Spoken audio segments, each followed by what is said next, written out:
Professor Dr.L G Patil sir. Let me introduce here him.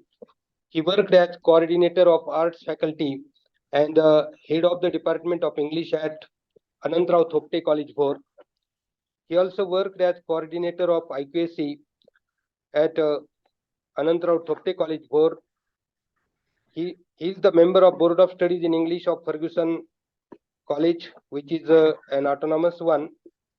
He is a recognized research guide for MPhil and Ph.D. of Savitribai Phule Pune University, Pune.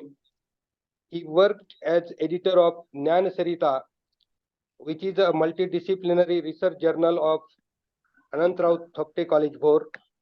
He is visiting and guest faculty at 10 postgraduate centers for last 25 years in Wadia College, Ferguson College, Institute of Advanced Studies in English, Garwari College, BR Gholab College, AM College, Vagere College, Saswat, TC College, Baramati. He is the mentor for IQAC and research methodology. He worked as chairman of various paper setting panels at undergraduate and postgraduate in levels at Savitribai Phule Pune University, Pune. He has had 36 years of teaching experience at UG and 25 years of postgraduate level. He delivered several online lectures for teachers and students across India. He delivered also lectures in the capacity of plenary, guest speaker at and presented papers in several international, national and state level conferences and seminars, and worked as a chairperson for parallel sessions. He worked as resource person for webinars organized by in over 50 webinars. His areas of interest are literary criticism and theory, research methodology, English language and literature teaching, linguistics, phonology, pragmatics, and modern British and Indian literature.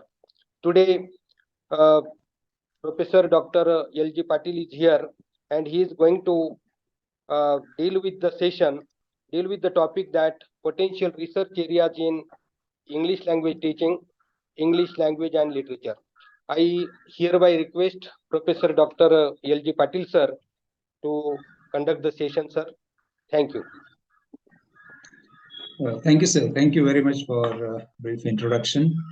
Good afternoon, everybody. At the outset, let me thank the Principal of Arts, Commerce and Science College, Sonai, for giving me a chance to talk to PhD students in the PhD coursework. And this is the 25th session. And I thank the head of the department, Dr. Vape. I thank his colleagues, Dr. Khedkar and others. And I thank you all for listening me or having patience for the next 1.5 or 2 hours. So friends, at the outset, let me congratulate you all for securing this post, particularly this seat as a PhD research candidate. So this is a very special task that is in front of you. Doing PhD is not a very simple task. It needs a lot of patience, perseverance. It needs quality also to be displayed in your work, and there needs a lot of reading, background material, source material, etc., and a lot of writing skill. Now, these are some of the very potential areas one should talk about and one should take into consideration, which generally, as I have seen, the research students do not take into consideration. So, of course, it is the topic out of my scope, but at the very beginning, let me ask you to do some things. First, try to find out on internet or anywhere the meaning of good research, what is good research, and qualities of good research. So search them. Then who is a researcher? Try to find out, get information about who is a researcher, qualities of good researcher, and some other duties are there. So we get engrossed in those day-to-day activities, which we consider as most valuable. and we disregard the PhD work or coursework, or say what you call it, research activity. So you should keep this in mind, that every day you should at least devote 1 hour, half an hour, 2 hours, whatever is possible. At least half an hour is essential. So if you're busy, very busy throughout the day, at night, I generally ask the students to open laptop, open your PhD files or folders, and just scan through, go through, and read some, say, topics, or say something that you have written, try to modify. So just for half an hour or 20 minutes, and then go to bed. So in this way, you will be keeping your topic in your mind all the time. So this should be a continuous process in your mind, so that you will come out with flying colors. Your research will be completed in scheduled time. Now, coming back to my topic. The topic given to me is potential research areas in English language teaching, potential research areas in English language, and potential research areas in literature. So, right now, as I gather some information about you all, the students and research scholars, that you have taken admission 1 year ago, and some of you have taken even prior to that, and now you are completing the coursework which has been made compulsory by the university. Now, after 1 or 2 years, you must have made a good progress in your research area. As far as your topics are concerned, I do not know or do not have exact idea of which topics are there. We can make this session interactive towards the end. In fact, that would be a better idea, to talk to you about your topic areas.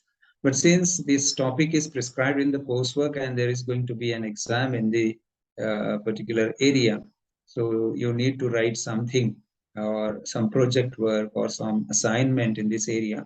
So going theoretically is rather important.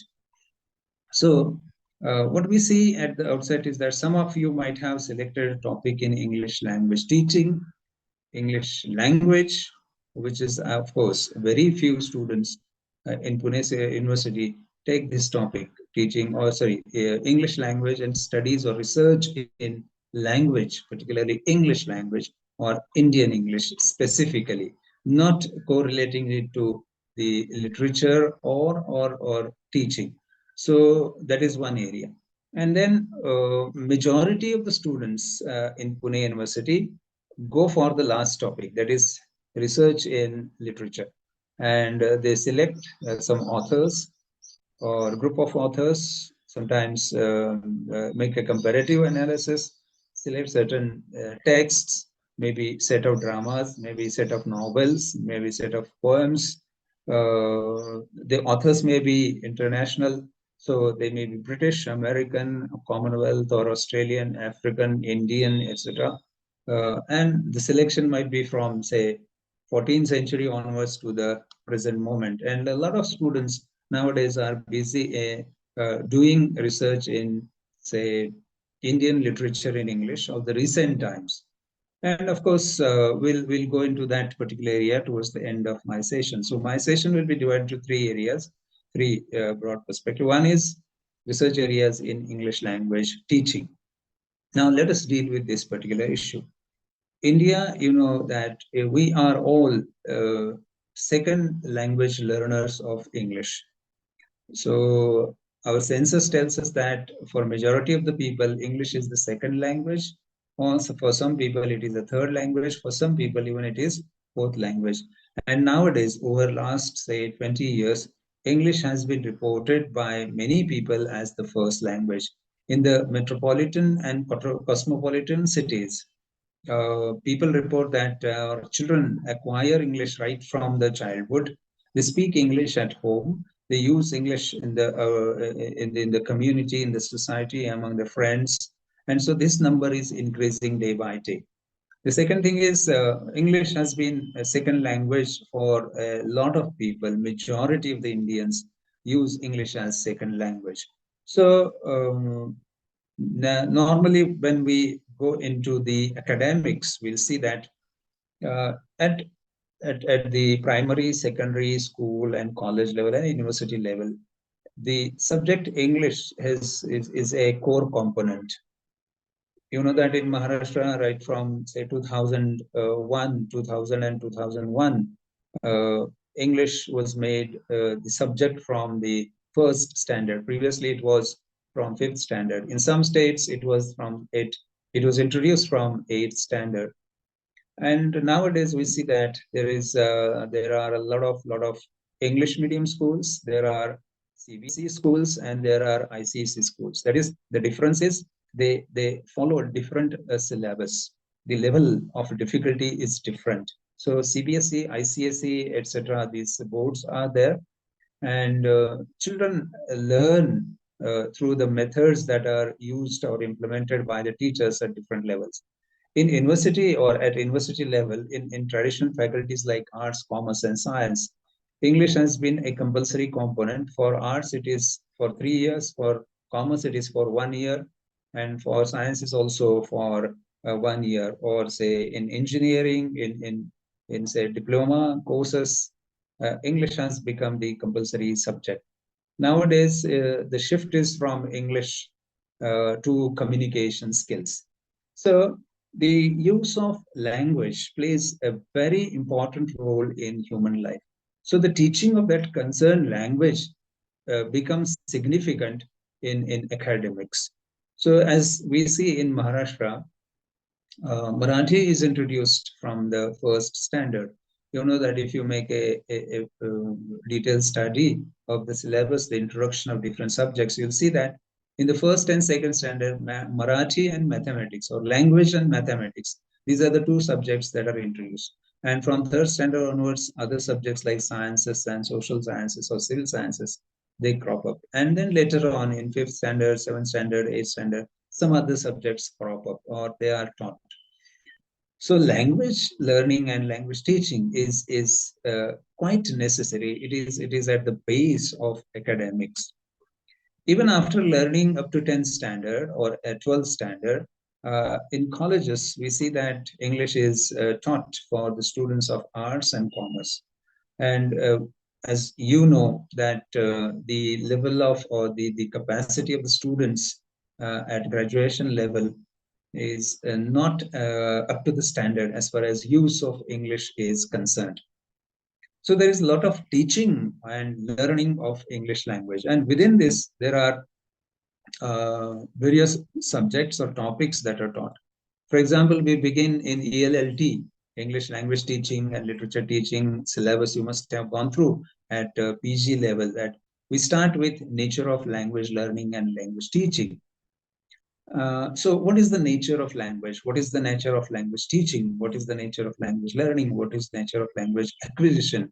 How children acquire, and what is the difference between acquisition and learning? Now, these play significant, these are significant areas in which a lot of scholars from, say, US and Russia and many other countries have made basic researches. So child or children acquire languages and children learn languages. What is the difference? How acquisition takes place. But there is, nowadays we'll see that there is very little scope in this area, but by correlating it to the certain or specific, say, regions and specific children or schools, you can select topics that are related to acquisition and learning, the differences, the methods that are used nowadays for teaching languages at the primary level. Then we start talking about the theories of language learning and their implications for the teachers as well as the students. What are the different theories that are used in language teaching? So one can make, as a scholar, you can make a study of, a survey of, an in-depth research on the theories that are implemented, whether they are implemented by the teachers, whether the teachers go by the theory or by the rules or principles, or they just follow their own methods of teaching languages, or say teaching and children learn through it. Then we can talk about the relationship between or a research topic can be selected which is related to relationship between language and literature. For example, it is said that language cannot be taught without context. Language is to be taught through situations. And one of the problems of the Indian students or Indian speakers is that they are unable to speak fluently even after taking education of English language for 10 years or 12 years. This happens because the learning takes place out of context. So contextualization is important. And so one can make extensive study of this, correlating it to the present scenario, because the scenario of language teaching or English language teaching in India today and scenario before 10 years. So we talk of language teaching, the core areas are language skills. Now, which are the 4 skills? LSRW are the 4 skills of language teaching as well as language learning. In fact, scholars have ample scope because there are 2 perspectives. One is teacher perspective, the other is learner's perspective.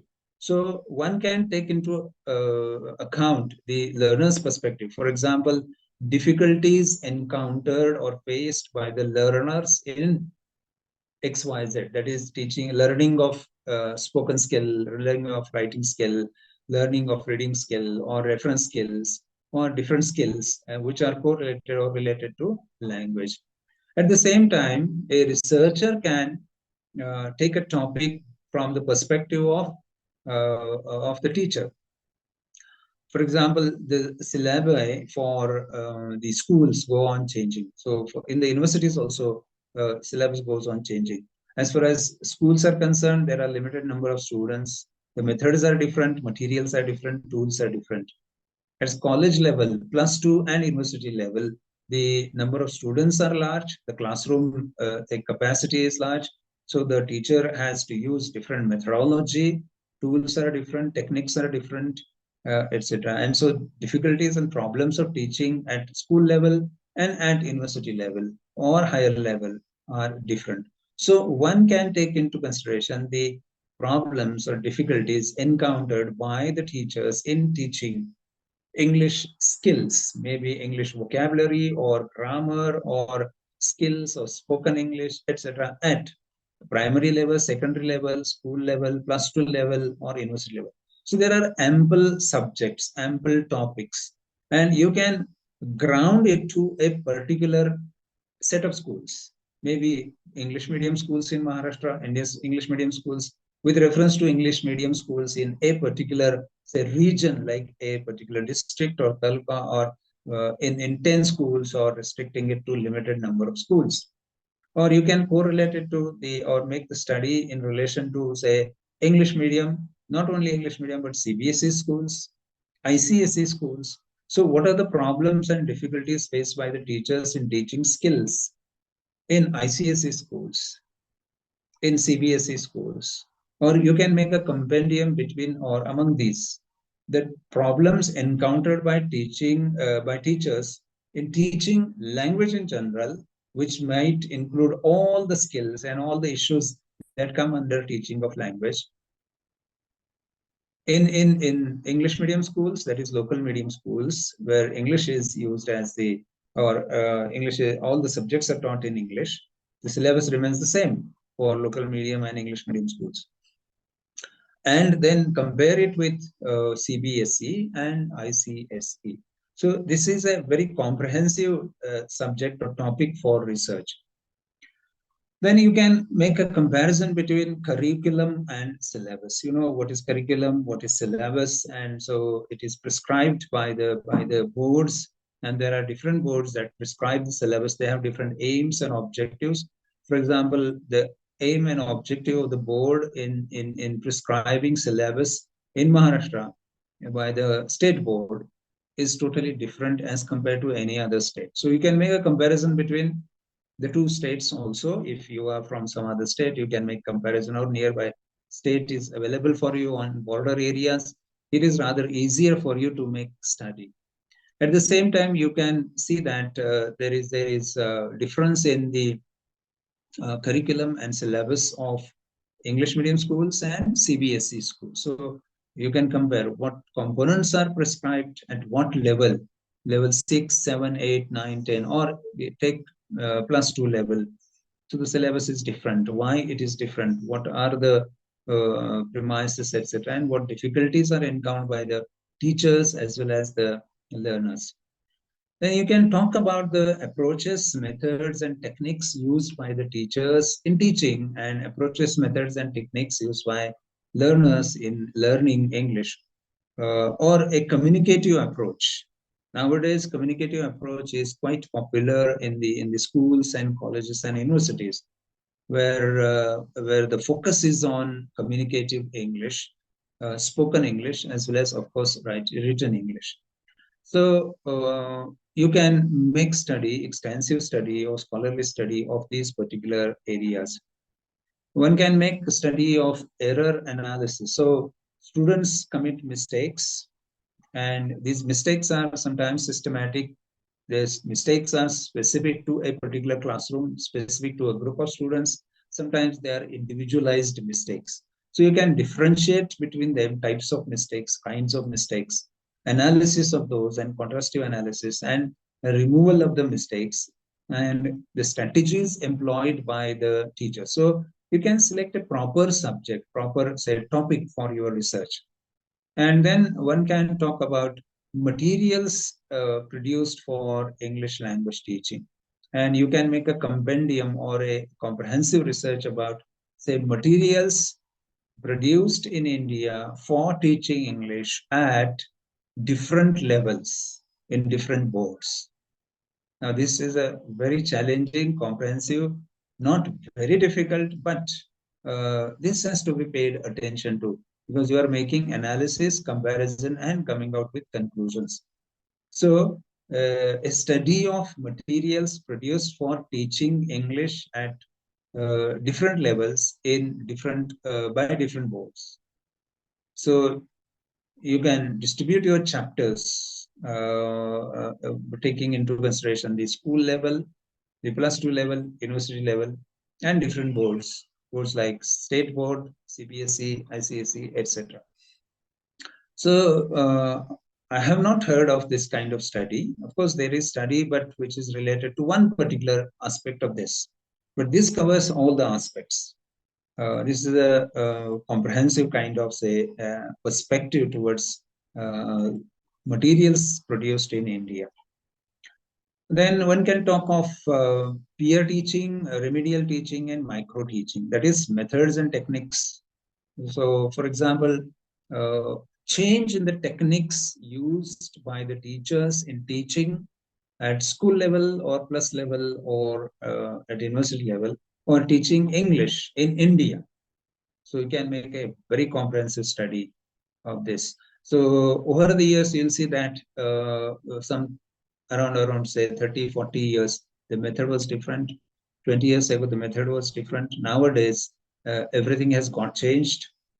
The syllabus has changed. Go through the texts of, say, 8, 9, 10 standard of, say, state board or CBSE or ICSE, you will understand how tremendous change has taken place. And talk to some teachers who teach at these to these schools at different levels, and the methods employed by them. And nowadays, as you know, ICT has been playing a very important role. So one can take that subject also for topic also for your research, use of ICT in teaching and learning of English at particular level, or select a particular topic, narrow down. You can narrow it down. You can take a comprehensive topic, or you can narrow. Generally, it is expected that one should narrow down, a scholar should narrow down your topic. Talk of the specific issue, don't correlate to other issues. So narrowing down is also important. One can do that. And narrowing down to a particular skill, a particular, say, topic or item. For example, I came to know that there was a student who worked on teaching, problems and difficulties encountered by Indian teachers in teaching fiction in India. This is a comprehensive study. In fact, he has narrowed it down to fiction. He has narrowed it down to university level, and he has narrowed it down to teaching only. He could have taken learner's perspective also. So, what are the methods used for teaching fiction in the classroom, and what difficulties are encountered by the teachers? So, for that, he has to make extensive study of literature, which is prescribed, how it is, what kind of selection it is, and how culture reflected through, or the life experiences reflected to the characters in the respective fictional works are varied.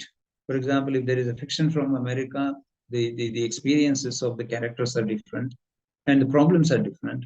And so teacher in India might find it difficult. And we see that in India, teachers find difficult to teach British fiction as far as it is, if it is heavily based on religion or religious perspectives, because we do not practice Christianity, whereas the English fiction or British fiction is written by the Christians, implying indirectly, not directly, but indirectly, the certain principles and maxims of a religion. So that there is an overshadowing of religion behind that. So culture is also similar, and it becomes difficult for the teachers of English in India to understand that culture and teach it effectively. Remember, one can teach, but teaching effectively, successfully is very important. Bringing out what the author intends and what are the possible meanings in the given text, whether it is novel or drama or poetry, is very important. So deconstruction, an appropriate deconstruction is essential. You know that you must have learned through, say, critical theories that uh, everyone is interested in deconstructing whatever comes in front of you.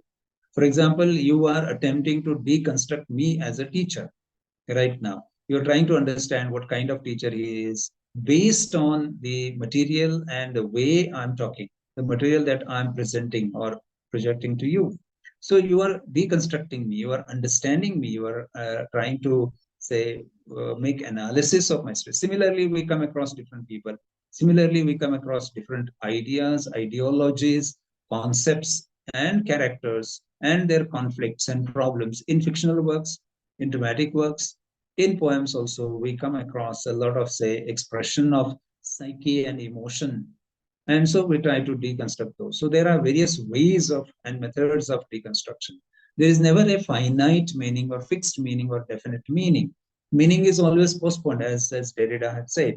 So one can take these topics, for example, narrowing down to a particular, say, a genre like drama or novel or poetry, or problems of teaching problems of teaching African literature in India. So one can talk of this, and one can, of course, for this, for ELLT or English language teaching and literature teaching, what is necessary is preparation of a questionnaire. Of course, I will talk about that.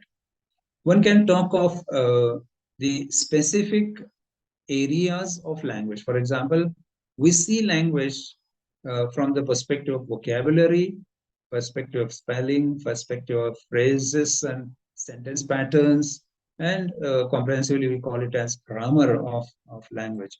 So you can make study of the problems encountered in teaching vocabulary, problems encountered by teachers and learners in teaching and learning of drama, or as apart from, after vocabulary, one can talk of, say, uh, issues that are related to grammar, and there are several issues in grammar.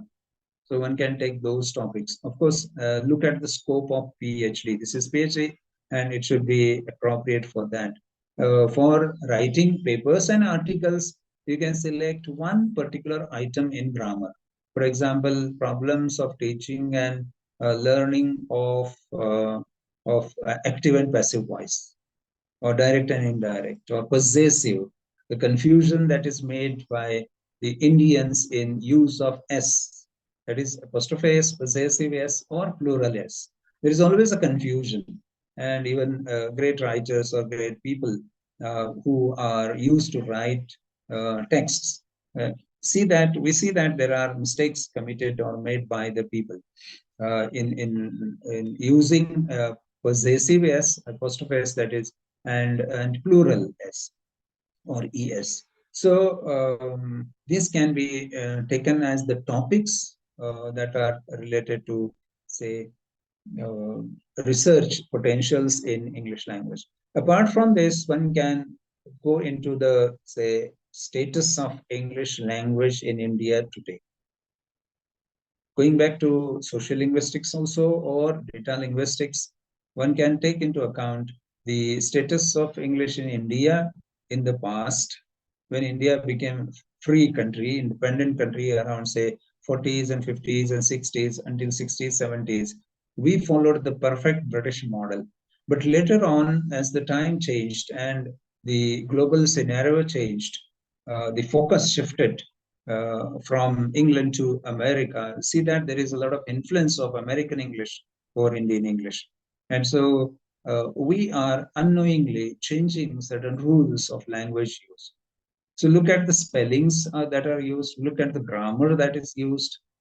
So there is always a mixture of say, British use of language, English language, and American use of language.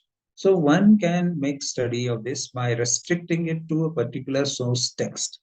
Now there can be a variety of source texts for this. So one can make a study of that. There is another possibility in that area which is a study of say, census, language census. One can collect the data from the census, make a comparative study of the recent one, the previous one, the earlier one, and all the census and the growth in the English language usage. Okay, and actual scenario. The actual scenario is different. There is extensive and larger use of English language than that is reported in the census. One can make study of the use of English in media.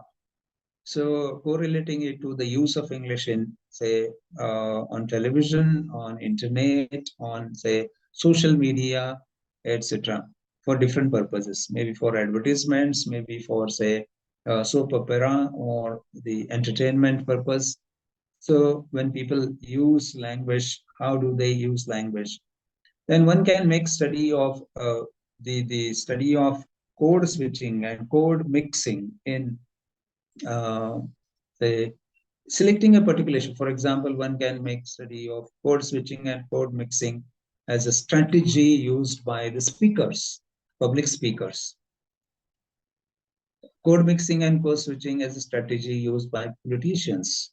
Code mixing and code switching used as a strategy by the radio jockeys, or the DJs, or, say, dance jockeys, or, say, reality shows. The use of English in reality shows in India. So one can make a comprehensive study of that. This is a research, it is action research, in fact. So one can do the study of this. There are a lot of potentials for this, but of course, for this, you need to collect a lot of data. So data collection is required. You need to prepare questionnaires. You can prepare questions for, say, students and teachers and learners and etc. Respondents are of variety types. So you can prepare different kinds of, say, questionnaires for different respondents. These are called as respondents. So these are some of the issues that correlate to English language. Now one can make study of the aspect whether we are arriving at something called as English, Indian English. So the features of Indian English today and features of British English. So what difference do you find? And for that, you can make a selection of English newspapers, because these are considered to be the standardized versions of a written language, because written language reflects the rules, whereas spoken language does not reflect the rules. There is always a violation of rules in speech. Spoken language is something like poetry, where there is license given to the speaker or the poet. So similarly, in day-to-day use, we use a lot of, say, there are a lot of slips and gaps and repetitions and redundancies, etc., which do not, and these do not reflect the rules of grammar. But if you take the contemporary extensive writing by the Indian writers, you can select set of articles by Indian writers where Indian English is used. One can make study of that. Use of, say, what do you call it? Localization of English. You can take this topic for your research. So there are so many potentials or so many areas for a study in this area. One can make study of first language learner, second language learner, third language learner, and the differences among them. Then one can, your research can be student-centric, teacher-centric, or syllabus-centric, or say system-centric. So what are the systems in India, and what are the boards and their aims and objectives and perceptions? One can make study of the difficulties encountered by the scholars in India in conducting research in literature. Now remember that most of you must be involved in conducting a research in literature. Now you can make study of this also, because in India we know that English is not our first language. Second important thing is that we are not extensive readers of English literature. How many of you read literature in day-to-day activity? I mean, they read extensively literature. There is a question. For example, if you make a survey, you will come to know about this strange fact that students were selected, say maybe 4 novels, 4 dramas, or 5 novels, or 6 dramas, or set of poems, without extensively reading those novels and dramas 3, 4, 5 times, which is essential for research. They conduct the research, they complete the research. Some of them even do not read entire novel. The same is about the teachers also, that it is a very difficult task. We are not used to, we do not have the habit of reading large texts, and fiction is a large text. And it is always a problematic issue in India. So naturally, students face difficulty. Second thing is that, which you should keep in mind, that for writing or conducting a research, you will have to report. You will have to prepare a report, final report, draft a report.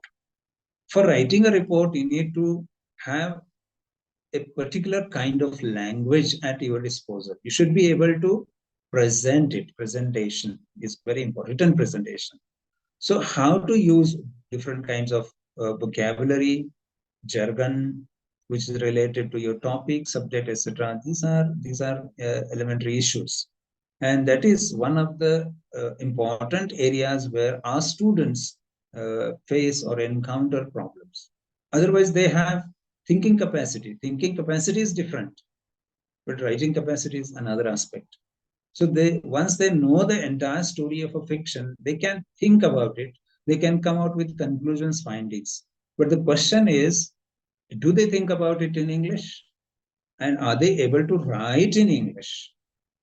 Are they able to, do they have sufficient command over English to present a report, draft a report? So one can take this topic, a study of problems encountered by Indian scholars in conducting literary research.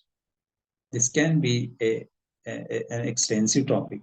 Now, I have covered some areas of literature also.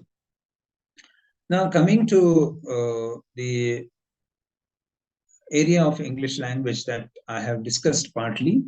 In India, we know that English is second language, and nowadays extensively English is used. And you can take a stock of the reports of so many, say, groups of people belonging to different parties and their opinions. Even the government, for example, the first government of Nehru declared that English will be removed from India, or Indian constitution, or Indian rules, and as a usage administration within 5 years. But after 5 years, it was found that it's very difficult. Again, extension was given. Again, extension was given. So this happened for 3, 4, 5 times, and later on, people understood that it is a very difficult task. So what is the reason behind it? So one can conduct this research, and which is correlated directly. The problem is with the language lies in the minds of the people. Language lives in among the people. So it is very difficult to remove that. And once people stop using, then language can be removed. But this doesn't happen so. And after 50s and 60s, we became global slowly and steadily. All the countries, of course. Now, entire world is a family, and it is necessary for the people to interact with each other, communicate with each other. And English is the only language which is used extensively in different countries. A lot of countries, majority of countries, though the number of users of English may be less, but it is the language which has reached to the most of the countries of the world. And that is why there is a tremendous scope for the people and exposure for this language. So one can make a study of language usage. One can go into different issues in social linguistics. So there is a tremendous scope for social linguistics, and one can make extensive study in the field of social linguistics. How different societies, communities use different kinds of language. For example, in India, in remote villages where English is not used in day-to-day activity or English is not extensively used, if you conduct a survey, you will see that people must be using at least 300 to 400 words in English without their exact meanings. So they are used as say particularly they are replaced from the local languages.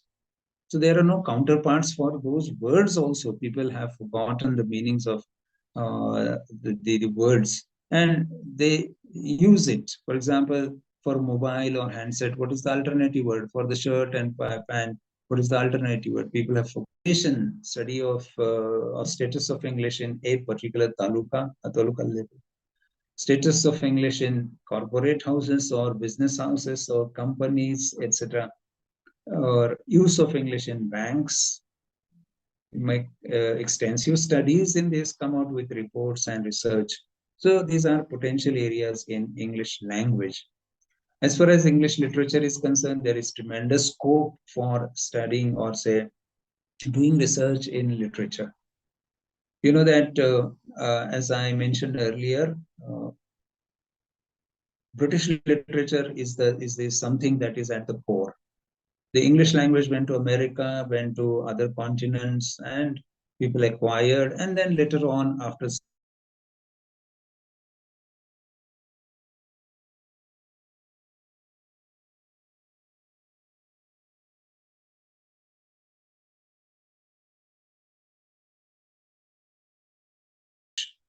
which is called as world literatures in English, can be studied extensively. But some 20 years ago, the division was like this. Even nowadays, we follow the same division. Universities follow the same division. British literature, which becomes the essential component of first year studies in PG, post-graduation, and extensive studies in first, second, third year of UG. British literature first, literature written by the British people in English language, American literature, literature written by the American writers in English language, or African literature, Australian literature, Indian literature, or literature from Indian subcontinent, that is writers from Sri Lanka, Pakistan, India, Nepal, and Bangladesh, etc. And of course, literature coming from other countries, rest of the world. There are a lot of writers coming from Afghanistan, Iran, Iraq, writing in English about their experiences, the social scenario, the history of the country, and conflicts and the problems of the people. Generally, people talk of this, the problems of the people, the culture of the people, encounters between people, etc., are reflected in literary texts. That may be drama or fiction or poetry. So there is tremendous scope for this. And we see that a lot of research centers generally do not ascribe or generally do not agree with the topics or literary texts taken from the 18th century, 19th century, earlier centuries, because they have been extensively studied across the globe by different scholars. Now, the question put to the scholar is, what new knowledge are you going to add to the existing body of knowledge? Now, as scholars, I would ask you to put this question to you repeatedly. You are conducting research in your topic, in your area, research area. You should ask yourself, what new knowledge are you going to put in? Are you going to put in or add new knowledge? That is first question. If it is not, then it is not the research, real research, a good research. Research is not just compounding material or collecting, cutting, pasting, etc.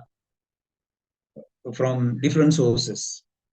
You should come out with some different kind of analysis which has not or which has never been done by anyone across the world, not only in India, across the world. So that is very important issue. So you should keep this in your mind, and that is why literature review is an important component in first chapter. In literature review, you are expected to talk about the articles, papers, or books or research works in that particular area, which is of the topic which you have selected.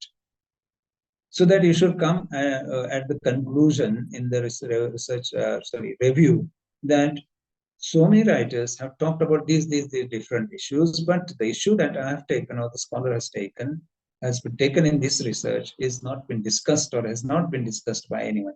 Hence the importance of this research.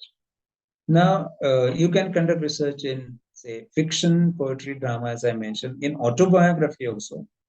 You'll see that nowadays a lot of people are turning towards autobiographies of African people or Dalit autobiography, black autobiography by the black writers, or the marginal people, autobiographies of the marginal people, autobiographies of, one can make extensive study of autobiographies of selected scientists, autobiographies of selected world leaders, and come out with certain conclusions. After reading, you'll get a hunch of it, and then come out with the issues. Of course, in literary texts, normally we apply theory, different theories. And there are so many extensive theories in English language and literature, or in literature in general. You can take. So these theories can be applied to any literature. For example, feminism, colonialism, post-colonialism, pre-colonial cultural studies, etc., or LGBT, and so many issues are there. Marginalism, or say the concept of self and the other as reflected in the works, because this is a predominant issue in the communiques across the world, in the social institutions across the globe. And people generally look at the other as the other, inverted commas, with O capital, and consider themselves as the self with S capital. And this particular concept came from colonialism, as Bhabha, Gayatri Spivak, and Edward Said and Franz Fanon talked about.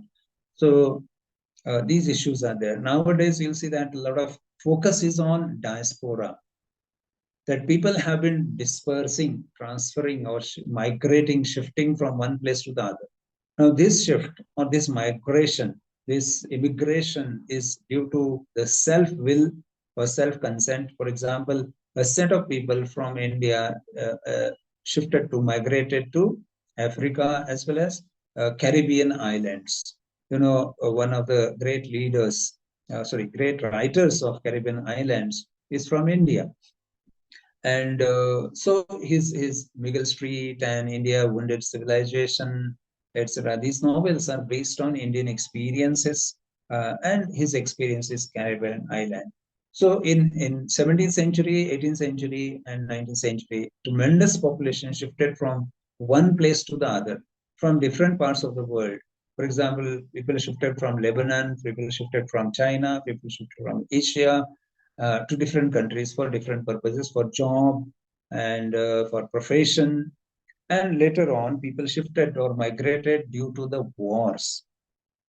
Okay, due to colonization or colonialization, also people shifted or migrated.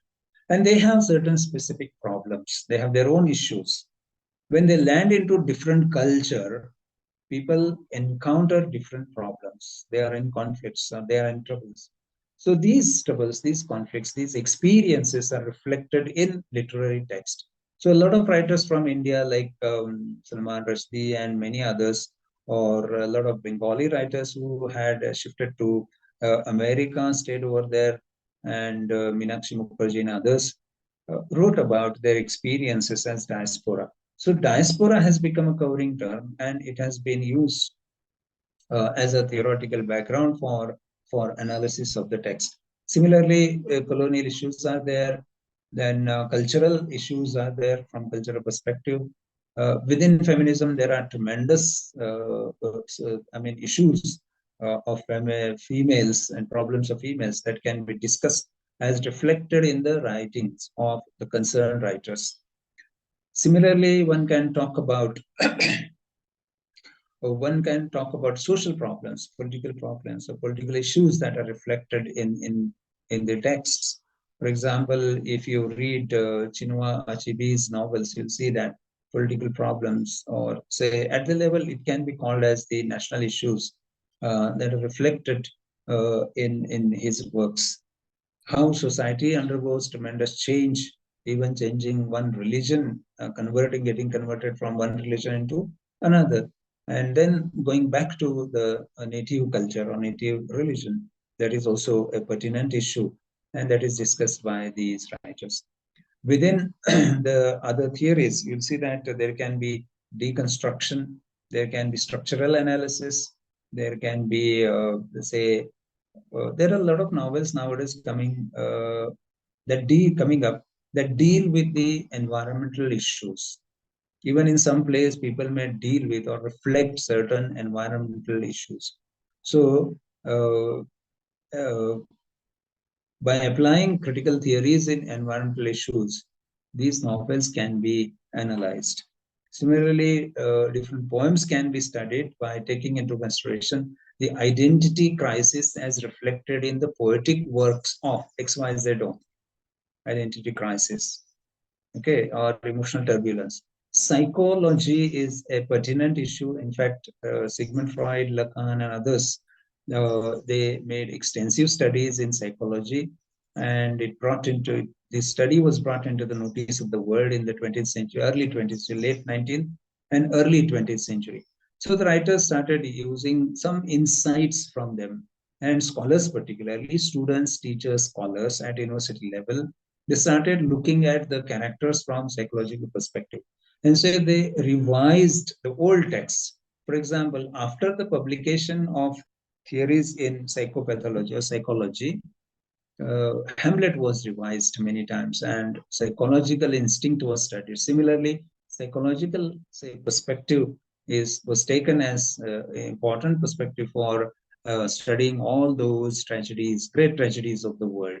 So if anything is left out, you can take those tragedies. Any writer is left out, you can take that writer for analyzing the psyche of the characters. In fact, psyche or psychology is such a comprehensive term which can be applied to any text, because any text, literary text, deals with the people, their experiences, their conflicts, and of course, behind that, there is their psyche. So one can apply different theories within psyche, because in psychology, Sigmund Freud talked about, say, conscious mind, pre-conscious, subconscious mind, id, ego, and superego. He talked about thanatos. He talked about defense mechanism. Now, this particular issue of defense mechanism, there are 7 to 8 defense mechanisms that are used by everyone in day-to-day life. And similarly, it is used by the characters in literary works. So these defense mechanisms can be studied.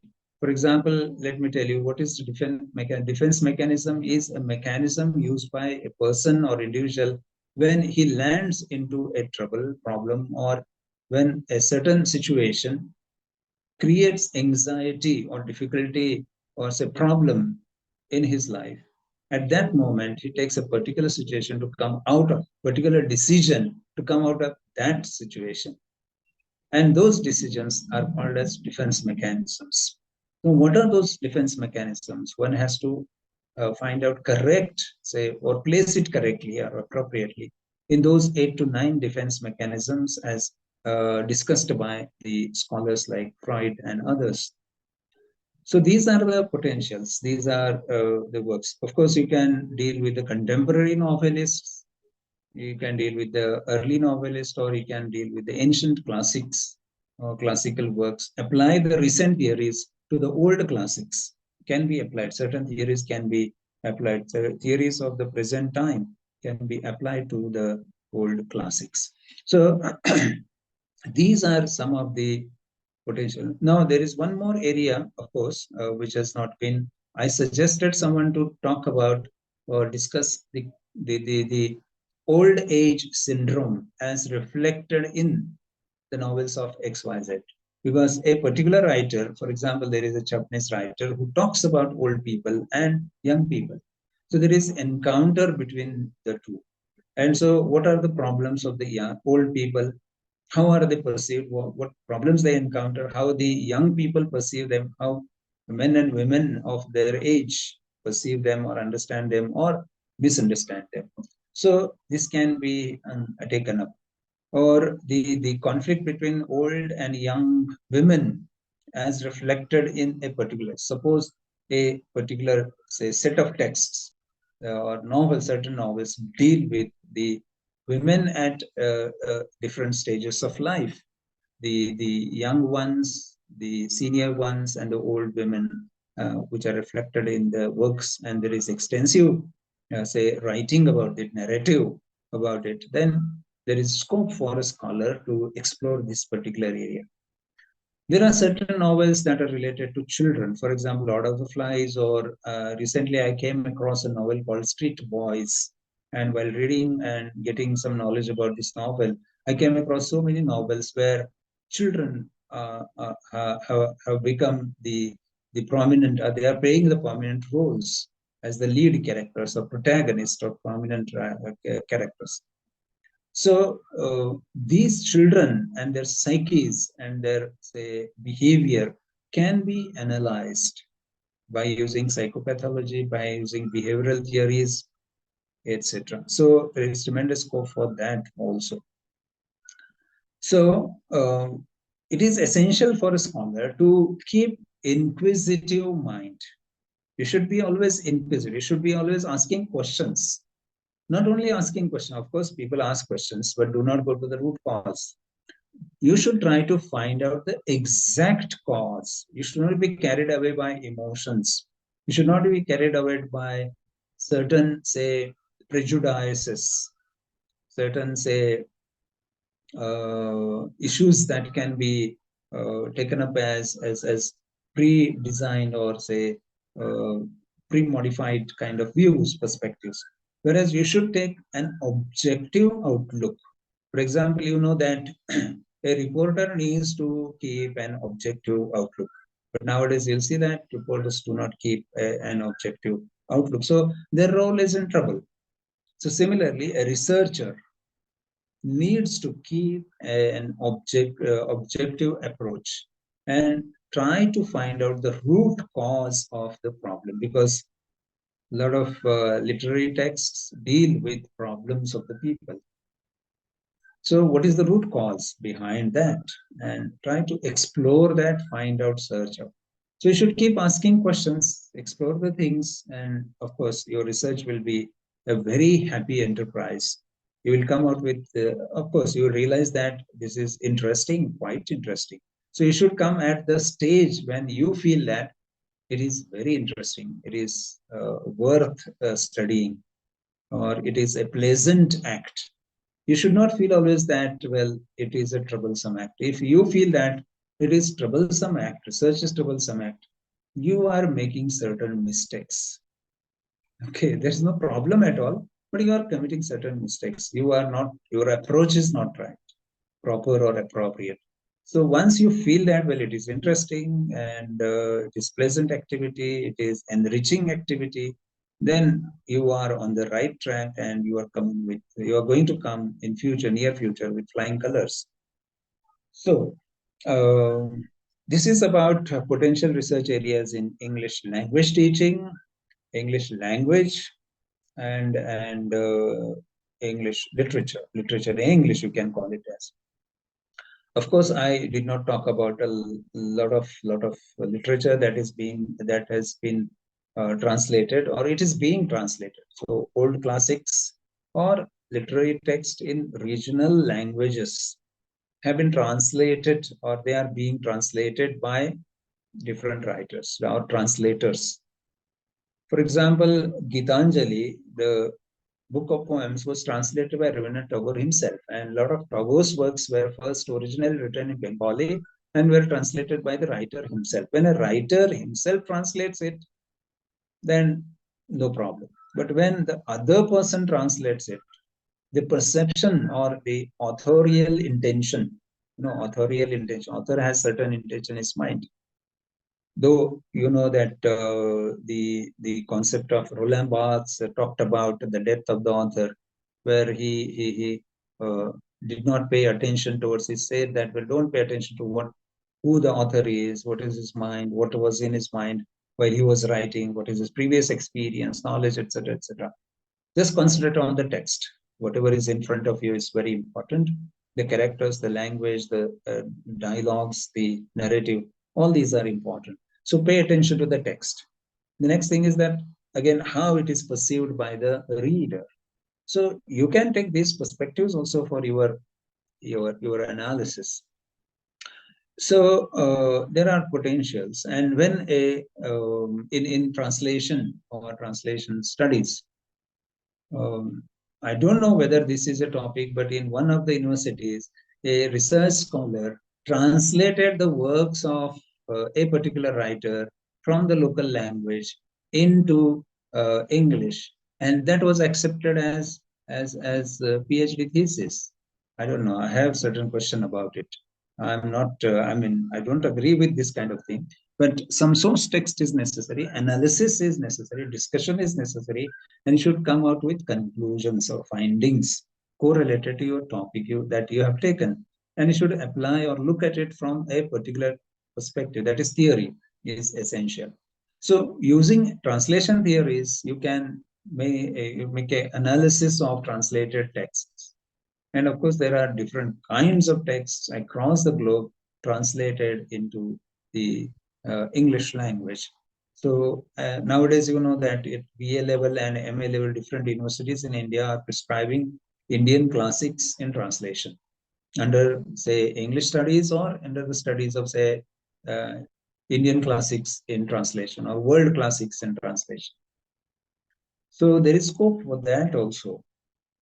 You can attempt a linguistic study of a literary text. You can study, because certain writers use a peculiar language. So which linguistic style is used, which linguistic potentials are reflected in the works of those writers. For example, Kushwant Singh was famous for using, say, Hindi in certain Hindi dialogues or certain Hindi expressions. Even Chaman Nahal and Mulkaraj Anand, these were famous for using Hindi expressions in their fictional text, which were written in English. So there is tremendous scope for analysis of these texts from linguistic perspective. So language or linguistics and literature are meeting grounds. You can make study of this or take this topic for your research. Now, I think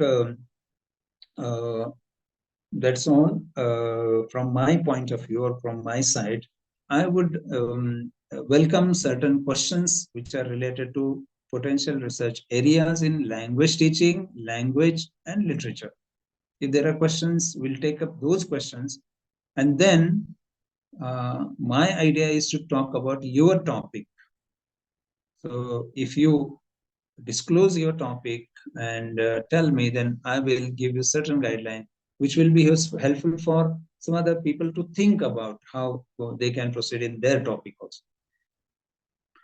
Yes, sir. Is there any question? Please feel free, no tension at all. Thank And you, I'm sir, your for friend. from Iran. Yes. And especially this during of this coursework, especially I use your lecture very useful for me. I am in area of teaching. I am doing my thesis and research. Mm-hmm. Yes, good. What is your topic? Learn English here, and Yes.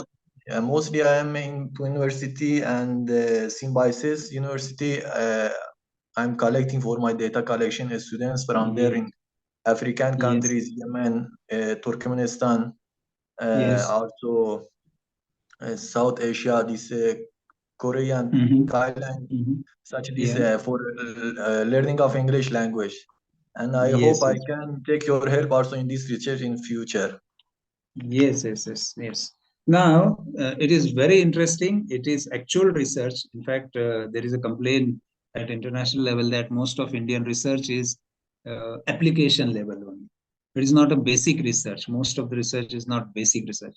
Your research would land into basic research. Now, look at this student. It is very interesting. He is from Afghan. You are from Afghanistan or Oh, I am Iraq. from Iran. Iran. Iran. Yeah. So you are from Iran, and a student is from Iran is making study of foreign students and their problems and their use of English in India, Indian students. So you can. It will be better if you make a comprehensive list of students from different countries. One, okay. So prepare groups of students. Next is make a list of courses made by them or courses selected by them.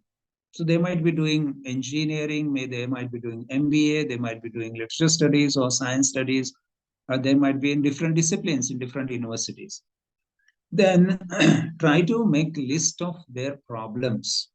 The problems may be correlated to, say, for example, their origin, the source. For example, if there is a student coming from Korea, so the Korea and Korean language and native tongue might have influence on his particular, say, use of English language. So, who are those students where there is a reflection of native tongue over the use of English language? And what are the kinds of problems that they encounter? The problems may be in spoken English, problems may be in written English, problems may be in phonology. There are some people whose phonology is complicated for some other people. For example, Indians find it very difficult to understand if a Chinese speaks. So, because there is a heavy influence of Chinese phonology on English. For example, you are from Iran. Your English has influence of Irani pronunciation, phonology or pronunciation. So that is one issue. Then, as far as writing or vocabulary is concerned, you can make a list of vocabulary issues. You can make a list of issues. In the course of time, you'll realize how to put them together and analyze. Okay, so this is an quite interesting study, because these are the students who have completed their college education and they have come for further higher college education or learning in Pune University. Okay, so this is interesting, and of course, I would like to help you or go through your research and then help you, and I also might learn some more things. Okay, yes, interesting. Thank you, sir, for Yes. your guidance and So collect the data. You will have to prepare questionnaire also. Prepare a questionnaire, ask them, talk to them. It will be better if you write answers, make them speak, ask a question, make them speak, and write the answers. You can write. If you give them, the problem in collecting questionnaire or responses from respondent is that many times if you give a questionnaire to someone and ask that please return me to me after say 2 3 days 4 5 days etc., the person sees it as a burden to him, so he does not pay attention to answering the questions appropriately. But it will be better if you communicate, talk, chat over a cup of tea, sit over a cup of tea, and then keep asking questions and write your answers yourself. Okay, you can write answers. on the questionnaire. That will be actually it is expected that the person should write the answers in the questionnaire. So prepare a comprehensive questionnaire. There should be at least say 15 to 20 important questions. So prepare at least 30 questions and then reduce them, shortlist them, and come to the set of 20 questions and focus your study on to those particular questions. Okay. Yes. Any other student, please? Do you have any other question? Abu Bakr, is it your name is No, sir, Abu I don't Bakr? have. Yes, my name is Abu Bakr. No, sir, thank you. I don't have another question. Thank you, sir. Yes, yes, very good. And any other student? Please feel free, talk to me so that others can understand. Yes, this is the research the other students are involved with. There are 16 participants now.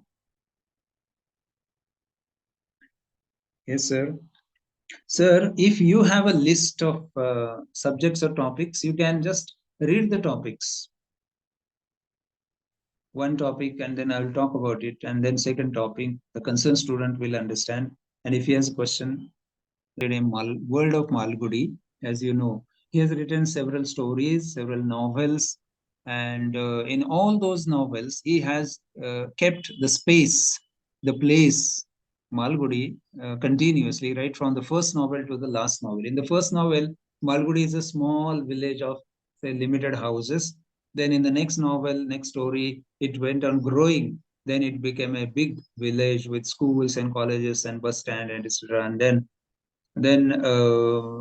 then college came, and in the next novel, he talks about village Malgudi as a corporation village with corporation, municipal corporation. And then writer reflected, started talking about the mentality of the people, culture of India, culture of South India particularly. And then again, railway station came to the town, and it became a big town. It came in the next novel, it became a district place, and certain characters continue. For example, talkative man continues, or is a common character that is found in all the novels and stories, or majority of the novels and stories. And in the last of his novel, it became a cosmopolitan, of course, town. Now, this is very interesting. Communicational nuances. So, communicative perspective is taken by this particular scholar in analyzing the dialogues and exchanges. Now, for this, one has to take into consideration human aspect, particularly human tendency of human beings in communication. When people talk to each other, they have their psyche, their previous knowledge, previous learning, even their nature. For example, some people are highly communicative, whatever the language, whether they are educated or uneducated, they are highly communicative. There are some people who may be highly educated, their content knowledge is excellent, but they are unable to talk freely or effectively or present it effectively orally. So that is also a problem of some people. Then there are so many issues, as some people are highly comic by their nature. So this aspect can be, some people are highly serious about it. In conversation, they talk about only the restricted topic. They do not just go out of the issue that is taken for discussion. There are some people who are always interested in giving, say, unwanted or unexpected answers or replies, unexpected replies.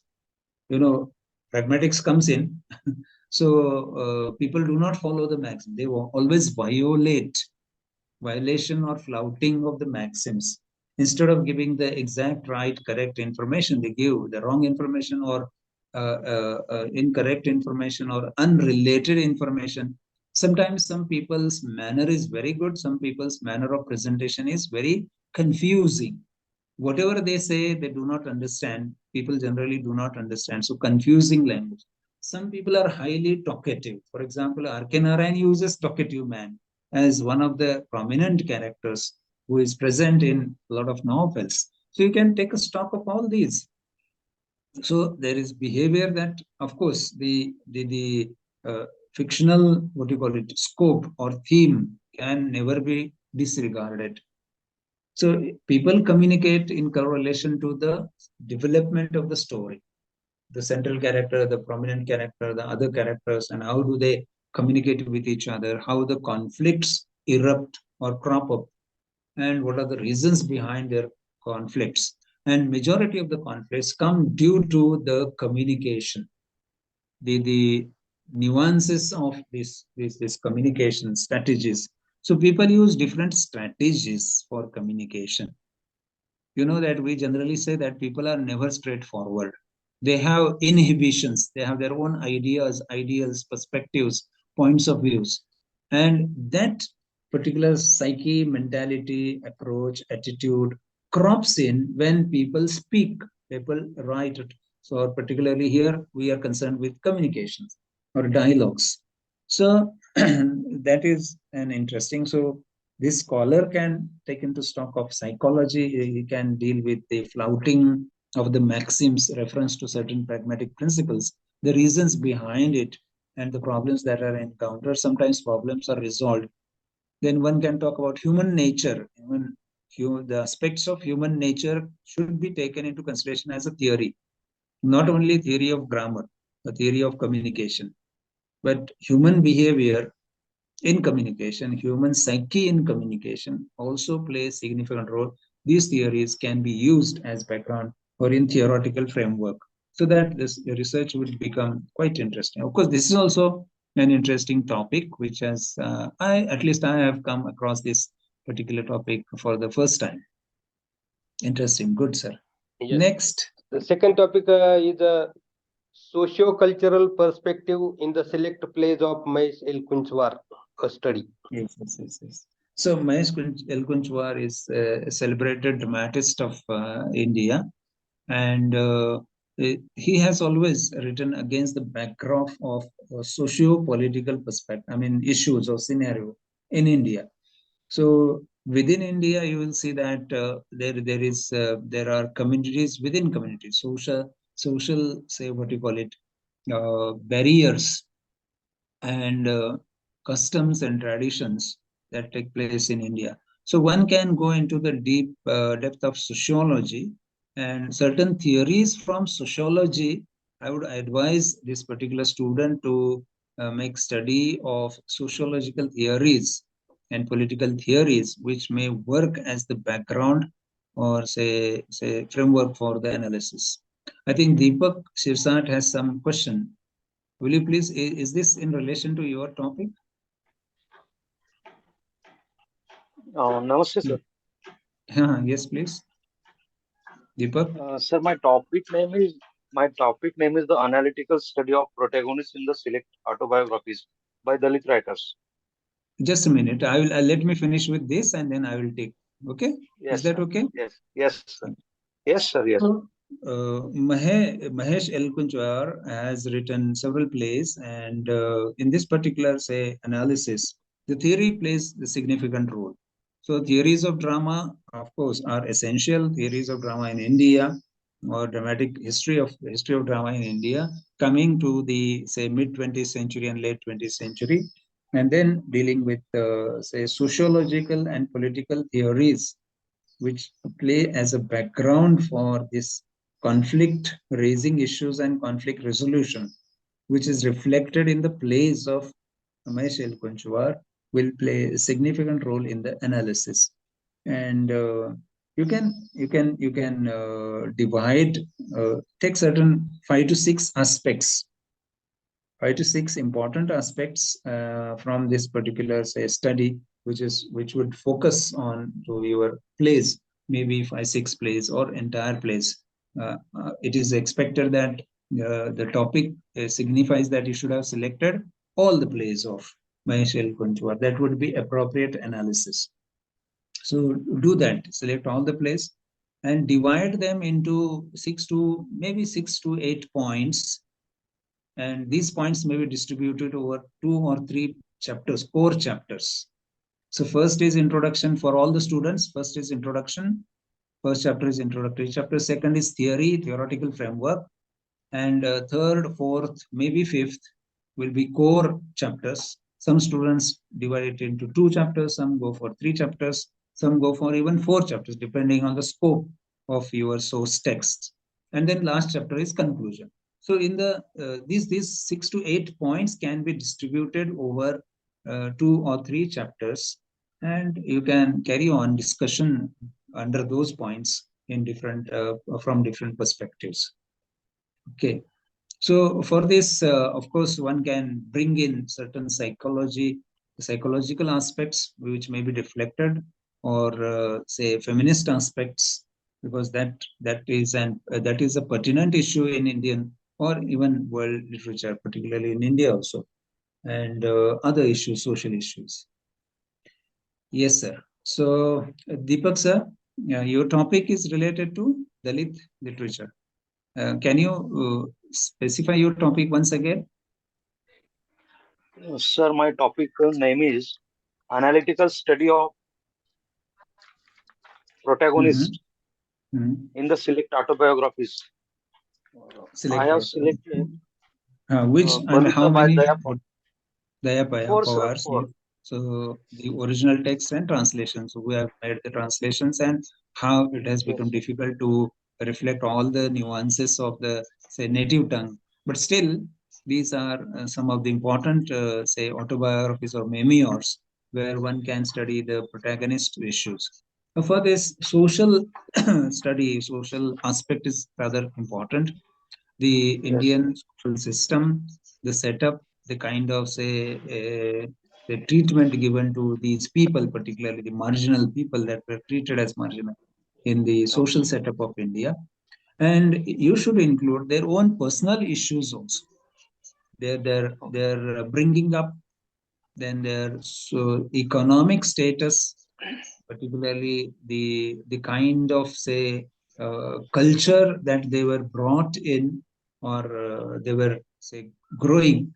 So that also affects in the behavior of the people, and then their encounters with the people, how they are treated by the people as reflected in the novels, in these novels. So these issues can be taken up with certain theories within Dalit literature, or theories of Dalit literature.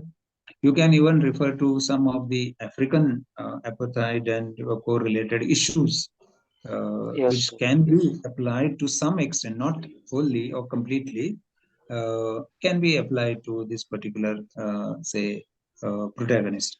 One Sir, can, of course. Mhm.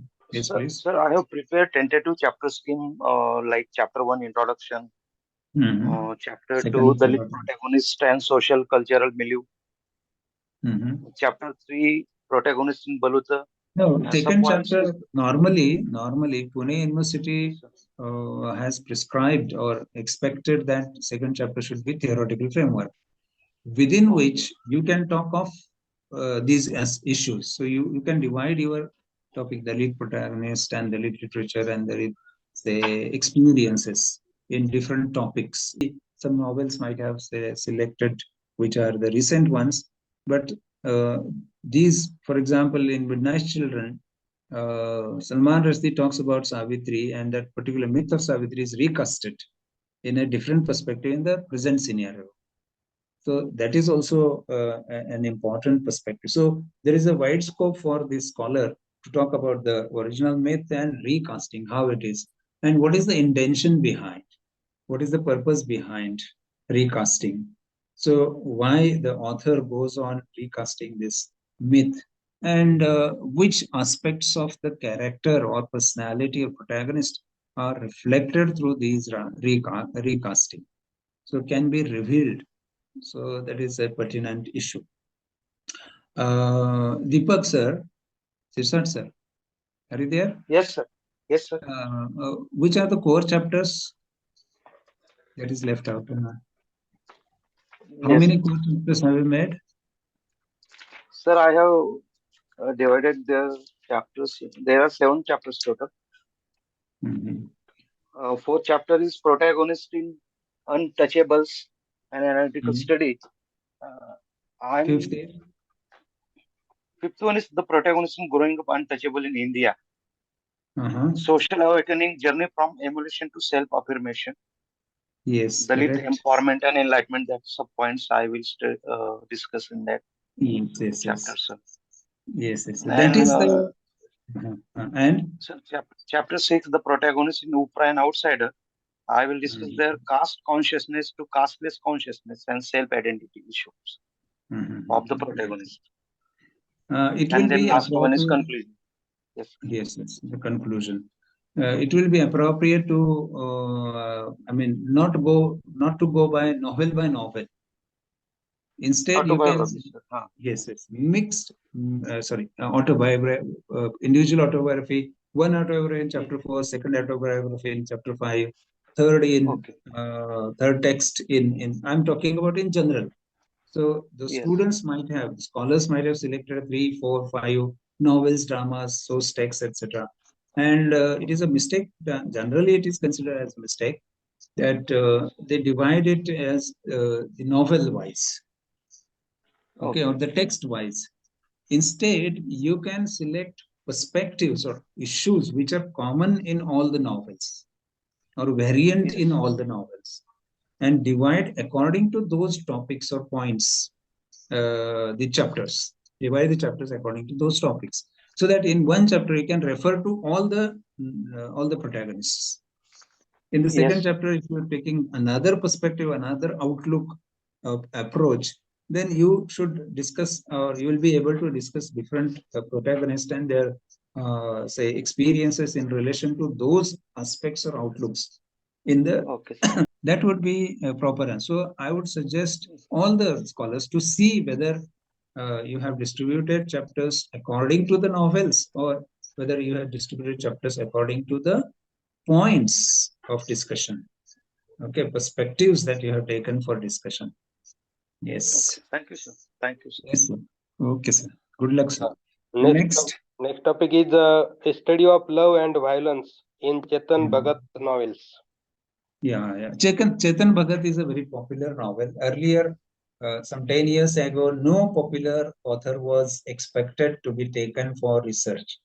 But over last 10 years, a popular author like Chetan Bhagat, it is a complaint about Chetan Bhagat, a criticism about Chetan Bhagat, that he is not very serious. I mean, there is no depth in his writing, but still his writing or his works have been read by hundreds and thousands of people. So nowadays, over last 10 years, universities have started accepting these popular authors, popular writers. So this is a viable topic, and of course, love and conflict. Chetan Bhagat deals with this issue in all his novels, whether it is One Night at Call Center or One Indian Girl. That is an interesting novel where she passes through different conflicts in the course of time, while she passes from one place to the other place, one company to the other company, and she encounters several problems. So a lot of new issues are coming up in this particular love relationship. There is a pressure coming from, say, work or work conditions or work potentials, and this also affects indirectly the relationship between the people. And of course, there are certain individual aspirations of the people, individual characteristics or perspectives of the people that crop up in the interpersonal relationship. So this is an interesting topic, and the scholar should have taken at least 6 to 8 topic, or divide it into different perspectives in consultation with the guide. Remember, your guide's opinion is final and it is important. So keep talking to your guide or supervisor continuously, and give a confidence or create a healthy, say, a relationship between you and guide. Yes. Next topic.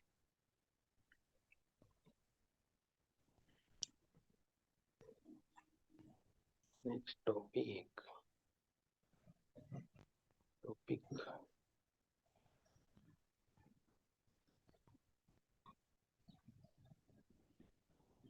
Next topic is representation of women in the selected novels of Jai Nimbalkar and Jyoti Arora, a comparative study. Jai Nimkar and Jyoti Arora. Jyoti Arora, representation of women. You know, Jai Nimkar is famous novelist, but she has a very limited text. There are only 3 novels on her credit. Come Rain and I've forgotten two other two, where in 1970 she wrote this novel where she projected the situation of 1990. So she is a very visionary character. Around say 1970, women did not, in India, particularly in Pune, she talks about a girl from Pune city. And around that time, majority of the women did not come out of the houses, did not enter into professions, jobs, earning money, etc. But she talks about such a woman in this novel, and Come Rain particularly. So it is interesting, and she talks more about women. There are more characters about women, and she has used interesting language. So the first sentence is incomplete utterance, incomplete sentence narrative. So the novel projects, begins with incomplete sentence. If she had not met, I have forgotten the name of the person, if she had not run into Kishori, that is full stop. So there are two if, and then there is full stop. So this is grammatically incomplete sentence, but it awakens the interest of the reader. What is going to happen or what had happened between them. So, of course, these writers, Jyoti and Zai, they talk about extensively women. And after, say, 70s, 80s, Indian writers, particularly a lot of women writers came up from India, and they have been projecting the women concerns or women issues. So there is a lot of scope for feminist studies in this particular study, feminist, say, theory. So even can be used marginal theory. So what Gayatri Spivak has talked about women. So women are multiply marginalized. So those issues can be taken up as covering terms for explanation or discussion of this particular novel selected by the scholar. Interesting study. It is going to become interesting study. Next, sir. Yeah. So anyone can ask me any question at any time, of course. If you are stuck at, it happens that in the course of conducting a research, students face with some problems where they feel like leaving the issue, leaving the research. Don't do that. Read it again and again and come out with that particular block. So don't enter into a block, academic or scholarly block. So find out a solution, come out of it, and keep writing, keep reading and keep writing. So let me tell you plainly, as far as scholars are concerned nowadays, their reading and writing is restricted, limited. They should go for extensive reading and writing. And if they read a lot of research works, similar research works, then, and a lot of things are available on internet. So you can go through, prepare notes, points, and then revise and re-revise and modify your thesis or your writing 10 times. It is necessary. I would again suggest you, most of you have selected literary text. So you should read literary text at least 3 to 4 times. Once you read 3-4 times, you will go deep into understanding, unraveling the core issues related to your topic. So do that, please. Okay, sir. Yes, then if there is no question, then that is all for the day. No, sir. Thank you. Yes. Excuse me, sir. If I want to meet you, it is in Ferguson College. I can meet you. Yeah. Let us see. This week I'm busy, and then you can take my phone number from the coordinators, and we can meet somewhere or talk on phone. No problem. yes, sir. Okay, sir. Thank you, sir. Okay, sir. Yes, sir. I will get And your number. I have worked as co-guides for the students from Iraq doing research in China. They are doing research in China, and when they encounter some problem, they talk to me, they discuss with me, I give them suggestions, guidelines, and then they come out with those results. Yes. Yes, sir. Good evening, all of you. I am here to propose a vote of thanks. Today we have Professor Dr. L G Patil sir with us. He dealt with the potential research areas in ELT, English language and literature, minutely and in detail. The topics he touched in this session are very useful to research scholars. It has been said that teachers are evergreen. No one could believe that Professor Patil is a retired professor, but always helpful to others. Dr. Patil, I myself and Dr. Sandeep Khedkar did work together related to paper setting, paper evaluation and revaluation in the university. On behalf of Mula Education Society, Arts, Commerce and Science College, Sonai, and the authorities, Research Center in English and Department of English, I hereby express sincere gratitude towards him and thankfulness towards him for conducting the session very interestingly. For this, thank you very much, sir, and thank you all the participants.